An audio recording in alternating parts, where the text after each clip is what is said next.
So when you look at this All-Star game, I said it the other day, the next morning, if you told me it was going to be a Paul Skenes start and an Ohtani home run, I would have said that summarizes the state of baseball at this point. When you look at Skenes, I'm very curious, what stands out to you about him, and how and when does the game catch up to him? I'll be honest with you, poise for me is what's incredible.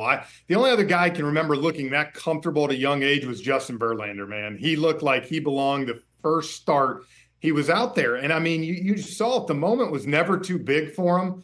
And the thing people forget is he does throw 101, but he has got unbelievable secondary stuff. And I think if he continues to throw that, he's going to be elite for a long time. But I agree. Everything was great about it except the uniforms, man. I still no. I know it's for kids. My 8-year-old loved the uniforms, and I'm like, man, those things were ugly. I have been a big proponent of going back to let the teams wear their uniforms that they were during the regular season. You and I are about the same age, so we grew up watching. And the special part of the All-Star game, besides the fact that pre-interleague play, this was the only time you would see Randy Johnson facing John Kruk or whatever it might have been. But it was also seeing all those uniforms on the field, and the players would line up. I have like these vivid mind's eye memories of they introduced the players, and when it got to the guys from your team, I'd be like, yeah, it's Gary Gaetti, let's go.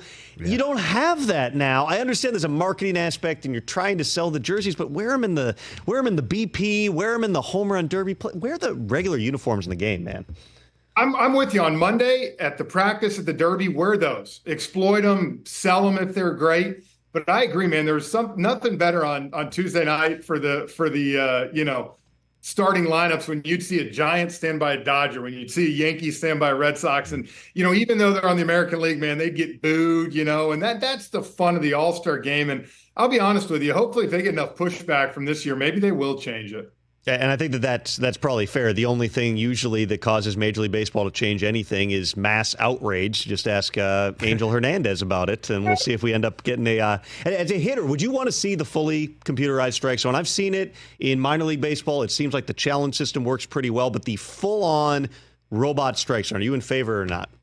I am not, for the sole fact that I think what makes baseball great is the arguments. I played for Bobby Cox, right? There was nothing better than watching him go out there, scream, the fans go crazy. You're getting tossed. I mean, I tell people this, Bobby Cox got thrown out of 162 games, Tom. That is a full season of games every night. I just think he's going to take away from that, because it's going to be tough to argue that because they can switch it or do whatever. But I think it's coming. Look, between gambling and everything else that's gone on in baseball, because of that, but I will miss the interaction and the umpires. I think, though, the further we get in terms of the AI technology, like I have the vision that, Waymo can produce an actual robot who stands there. And if you can get far enough along, again, in terms of understanding the English language, they're going to have to teach the robot a lot of swear words. But you could eventually have somebody, you could argue with the robot. I think we're underselling the possibilities here of actually having, just it rolls out there. And when you need to get into it with them,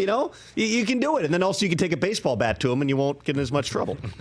What you missed, though, is going to be the debate, right? Like, I still think today, I grew up in Atlanta, 97, Eric Gregg, the strike zone he had when the Marlins and Braves played. Like, those are things that are still talked about to this day. Yankee Stadium with Jeter's home run to right field, against the Orioles. Like, those are things that we talk about forever. And I think you're going to lose some of that. But at the same time, I do understand, and I'm not stupid to know why it's coming. Catch the Rich Eisen Show every single day on the Roku channel, 12 to 3 Eastern, for free.